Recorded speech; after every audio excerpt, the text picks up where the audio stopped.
원세훈 국정원 하다하다 스님까지 전방위 사찰을 했다는 얘기가 나와서 왜 도대체 이랬던 것인지, 그리고 검찰이 원세훈 전 원장 부인 공금 유용 피의자 신분으로 조사를 했다. 이건 뭘 말하는지.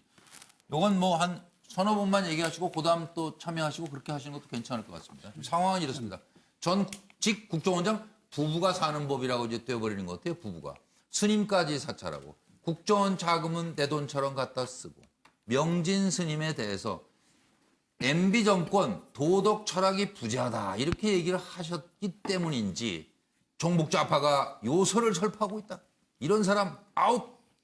못 시키면 우리 직무유기입니다. 이러면서 3아웃 공작을 펼쳤다는 거예요. 사생활 자료를 소집해라. 미행 감시해라. 비위 증거를 확보해라. 이게 국정원이 할 일입니까? 도곡동 공간 인테리어비 사용 의혹을 받고 있고요. 지금 원세훈 부인. 자녀 강남 아파트 구입에 이제 이 돈을 국정원 돈 10억 원을 이제 이렇게도 쓰고 인테리어비에도 쓰고 했다는 의혹을 받고 있어서 29일에 국정원 자금 유용 혐의로 지난 29일에 피의자로 소환됐다는 얘기입니다. 들어보시죠.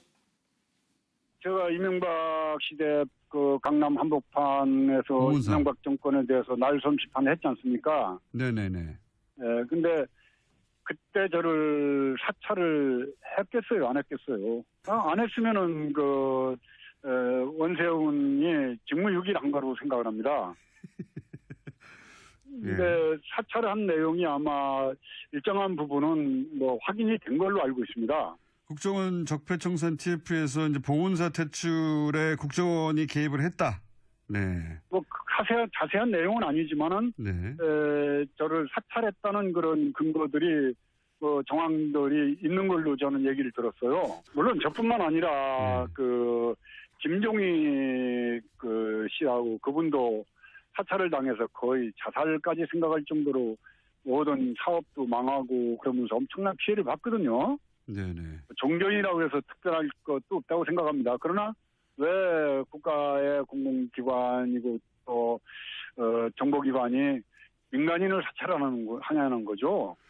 저를 뭐 종교인으로 보지 말고 민간인으로 보더라도 이건 엄청난 사건으로 봅니다. 또 무슨 특활비로 10억을 받았다. 그 10억. 무슨 말 같지도 않습니다. 아니 그러니까 그게 어디서 의문을 제기하는 거예요? 그러니까 이것이 뭐 검찰 수사 과정에서 좀 흘러나왔던 얘기 같은데요. 저희도 그런 얘기는 하지 않았어요. 수사가 아니고 저는 참고인입니다. 아니 근데 사모님께서 하셨다는 얘기가 아니라 이 네. 얘기가 집을 팔았던 사람 예. 그분이 증언하시기를 검찰에서 네. 집을 사러 오실 때 10억을 가지고 오셨다. 그리고 아유 정말 그 사람은 곧 보세요. 고소당할 테니까. 아 그래요? 그러면 네네. 10억 집 이 자체가 말이 안 되는 건가요? 아유 말이 안 되죠. 전세를 끼고 네. 샀는데 무슨 10억이 필요하지도 않아요. 그리고 강남 집이었잖아요. 강남집이라도 그렇죠. 그 당시는 그 정도 안 비쌌습니다. 그 당시가 그러니까 재임하셨을 때니까 지금부터 몇 년 전? 아니 그러니까 애들을 자꾸 그 아버지 재임했다는 얘기를 하는데 독립적으로 사는 사람들인데 예. 왜 걔네들이 다 직장이 있고 사는데 아버지가 그 집을 팔고 사는 걸 어떻게 아셔요? 아버지를 그렇게 자주 봅니까 걔네들이? 말도 안 되는 소리를 저렇게 하고 다 밝혀질 거니까요. 아니 대수기로 뭐 어쨌다는 얘기를 해서 정말 놀랐습니다. 그러면 보통 부동산을 아니 근데 부동산을 사고 팔 때 예. 현금도 줄 수도 있지요. 그러니까 현금 근데 가져가신 건 맞아요? 매덕이라는 거를 그게 하네요. 그러니까 현금으로 매덕. 가져가신 게 그러니까 아유 말 같지도 않은 소리 그런 거를 예. 우리는 본 적도 없고요. 그리고 아버지가 원장님을 하시는 거지 네. 돈을 가져오는 장사하는 사람이 아니지 않습니까? 네네. 아유 그러니까 말 같지도 않은 소리 하지 마시고 앞으로 전개되는 거를 좀 쭉 보세요. 그러면은 그 따님이 현금 사실이 아닙니다. 특활비라는 거를 듣도 보도 못 하셨어요? 아유 요즘에 와서 들었지 제가 그걸 어떻게 알겠어요. 그러니까 월급을 보통은 계좌로 이렇게 받잖아요. 그거 말고 원장님이 혹시 뭐 이렇게 보너스 같이 현금으로 아니 그런 가져가서- 거는 현금으로 반을 주고 계좌로 반을 받았습니다. 원장님 때 급여가 좀 그냥 괜히 했던 것 같기도 하고. 이거 참 진짜 억울하다고 그러면 살겠어요, 이거? 말 같지도 않은 소리 때문에 저렇게 괴로워서? 무자격자를 원장으로 임명한 것이 문제죠. 참 보통이다. 이게 이를테면 원세훈 전 원장 같은 경우에는요, 저는 어떻게 보면 충직한 하수인이었는데 역시 문제의 본질은 MB였다. 저는 이렇게 봐야 될 것 같아요. 이명박 MB가 시킨 거 아니라니까요. 시켜서가 아니라요. 그런 중앙정보부의 DNA를 이식시키는데 저는 결정적인 역할을 한 사람이다. 도대체 언제까지 원세훈 전 원장 얘기를 해야 될지 모르겠습니다만 사적인 자리에서는요. 오늘 명진 스님 저 사찰 문제 미행 뭐 감시 얘기 나오니까요. 또 징역 몇 년 추가요 그러더라고요. 자, 근데 그것이 중요한 것이 아니라 정말 이번 기회에 국정원이 저런 어두운 과거를 시급히 걷어낼 수 있도록 지금 국정원 개혁이 대수술 중인데 좀 그런 것들을 좀 제도적으로 만들어내는 것 또한 같이 보완했으면 좋겠다. 뭐 이런 생각입니다. 정은갑 의원님 정리해 주세요. 그 원세훈 전 원장은 서울시 출신이잖아요. 국정원에 대한 이해가 좀 낮고 또 제가 그 당시에 초창기에 이명박 정부 초창기죠. 그러니까 국정원에 했던 그 주요 역할을 했던 분한테 얘기를 들었는데 분명히 보면은 문제가 될 소지가 있어서 그 부분에 대해서 의견 개진을 하면 그걸 받아들이지는 않는답니다. 물론 그 사람은 나중에 좌천이 됐죠. 그러니까 이게 국정원의 역할이 뭔지 그다음에 법이라는 것이 어떻게 구현되는지 이게 공금 이런 개념조차가 잘 형성이 안 돼 있는 것 같아요. 그러니까 특활비는 그냥 써도 되는 것 아니냐. 아니 막연히 그런. 그래서 오늘의 이런 문제들이 나온 게 아닌가 이런 생각을 해봅니다. 어느 시대를 초월해서라도 감투는 함부로 쓰는 것은 아니다. 오늘 원세훈 전 원장은 인기가 없네요. 패널들이 별로 말씀하셔 의지가 없는 것 같아서 그냥 넘어가죠. 이분은 아마 의지가 좀 있지 않을까요? 우병우 전 수석은 오랜만에 들으시죠? 우병우 전 수석은 일말의 책임도 인정할 수 없다는 태도와 변명으로 일관해 1심 법원이 징역형 2년 6개월을 선고했습니다. 지금 말씀드린 게 이유입니다. 그런데 항소심 법정에 선 그는 여전했습니다.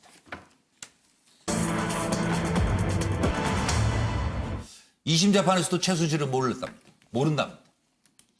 알아도 몰라도 이상한 자리 아니에요.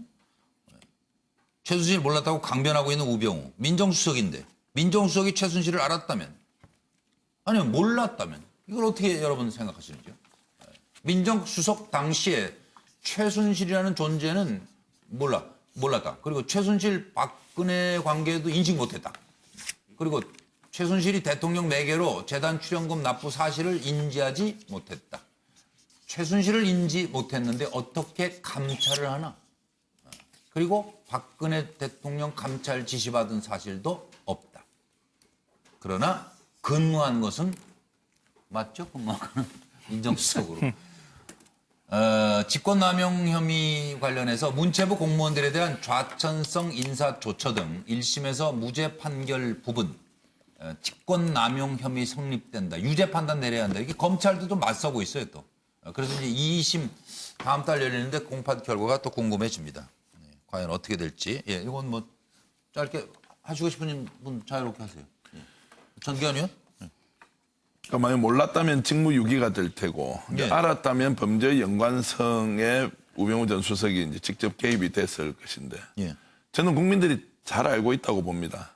저 사건은 실체적 진실이 최순실을 알았다 몰랐다의 문제가 아니라 재판의 결과가 우병우 전 수석에게 유리하게 갈 것이냐 불리하게 갈 것인가의 법리적 판단에 의해서 최순실을 알았다고 몰랐다고 하는 그냥 게임일 뿐이다. 그 이상 그 이하도 아니다 이렇게 봅니다. 보여주 교수님 말씀 주세요. 최근에 판결이 하나 있었는데요. 전 세계일보 사장 조항규 사장입니다. 이 자리에도 나왔었죠. 예, 맞습니다. 그분의 명예훼손 소송을 회사와 본인은 또 본인도 또 명예훼손 당했다고 재판을 걸었는데 판결 결과는 권력의 압력에 의해서 사장 자리에서 물러난 것으로 이렇게 나와 있습니다. 그러니까 지금 그 사건이 뭐냐 하면은 바로 정윤의 문건 사건입니다. 그 정윤의 문건 사건에 나온 게 최순실이가 권력 1위다. 이렇게 나와 있어요. 근데 그 사건을 수사하고 다룬 사람이 그 당시 민정비서관인 누굽니까? 바로 이 우병우예요. 그래서 그것을 민정비서관이었죠. 권력농단 사건을 문서 유출 사건으로 파문으로 이렇게 만들어가지고 그 공로로 민정수석이 됐습니다. 그런데 본인이 최순실을 난 몰라요? 이게 말이 되는 소리냐 이거예요. 물론 뭐 본인으로서는 알았다고 할 경우 여러 가지 뭐 범죄와 연관되는 혐의를 인정하는 꼴이 되니까 몰랐다고 할 수 있지만 어쨌든 그 정윤회 문건 사건을 제대로 수사를 했으면은 오늘날 가치로 박근혜 전 대통령이 탄핵받는 일도 없었을 거고 이런 국정농단 사태도 비릴 것도 없었을 거예요. 네. 황장우 소장님. 제가 볼 때는 지금 우병우 전 수석이 최순실을 모른 채로 우병우 전 수석이 비서관으로 들어갔다가 나중에 수석으로 승진했는데 저렇게 권력을 가지고 이렇게 누릴 수 있었겠는가. 이런 부분에서요. 본인은 지금 최순실을 알았다 하면 더 복잡한 일들이 발생하니까 모른다라고 입장을 정해놓을 수는 있겠지만은요. 어떻게 저렇게 젊은 사람의 수석에게 저렇게 권력이 순식간에 한 대에서 올렸는가라는 부분을 최순실을 빼고 이야기를 할 수 있겠는가. 그 부분을 본인이 해명해야 될 거라 봐요. 아니 그래도 법적으로는 어쨌든 저렇게 버텨야 형량이 지금 뭐 검찰은 뭐 항상 자기 편들을 잘 드니까 조금만 더 버티면 저렇게 해서 끝날 수도 있을 것 같네요. 그러니까 정우갑 의원은 어떻게 생각하세요? 끝까지 버틸 것 같은데요? 모른다고. 이제 법리적으로 접근하는 건데 제가 보건데 알려고 하지는 않았을 것으로 이해가 됩니다. 적극적으로. 워낙에 그 뭐 특수 관계고 그걸 넘을 수 없는 공간이라고 우병수 같은 경우에 뭐 굉장히 머리 회전이 빠르다라고들 하지 않습니까? 감고 있는 게 낫겠다. 차라리. 그런 공간에서 굳이 거기서 그것을 과연 뭐 끼어들 수 있겠느냐라는 생각도 드네요. 김성환 평론가? 네, 아니 뭐 저는 얘기 안 하려고 그랬는데 갑자기 얘기하시니까 저는 자꾸 악의 평범성이라는 말이 생각납니다. 그러니까 누군가가 시켜서 난 했을 뿐이고 박근혜 전 대통령은 존경하는 분이고 최순실이라고 하는 국정농단을 했던 사람 뭐 지금 아직 그 확정 판결을 받은 건 아니지만 그랬던 사람에 대해서 난 전혀 몰랐다 이렇게 얘기하는 게 한때는 그렇게 권력을 누렸던 사람으로서 과연 할 얘기인지 여전히 좀 답답합니다. 화가 나기도 하고요. 저기 뭐야? 우병우 수석이 실제 지금 본인의 심리 상태 정말 잘못에 대해서 반성은 하고 있을까? 아니면 지금도 정말 운이 없어서 대통령 잘못 만나서 내가 정말 이러한 불행한 고초를 겪고 있구나 이런 생각을 하고 있지 않을까? 저분의 정말 속마음이 뭔지 궁금합니다. 정기랑 교수님 뭐죠? 법으로만 따지는 거 아니에요? 이거 알았다고 그랬을 때 불리한 유죄냐? 그것만 따지는 그렇죠. 거예요? 끝까지 양심 뭐 이거는 양심은 없고요. 직무이기 직무 태만으로 일관하다가 결국은 박근혜 최순실가 나를 엮지 마라. 이게 메시지잖아요 지금. 전혀 양심의 가책은 안 느껴집니다. 그래서 국민 아까 답답하다고 정기현 했는데 뭐 속 좀 시원하게 어떻게 속 좀 시원하게 되기 어렵겠는데요 상황이. 가만 보니까 지금 아까 1심 잠깐 재판부 판단을 말씀드렸는데 일말의 책임도 인정할 수 없다는 태도와 변명으로 일관해. 그래서 징역 2년 6개월. 항소심에서도 여전히 그 입장을 유지하고 있습니다. 오늘 수사 마칩니다. 고맙습니다.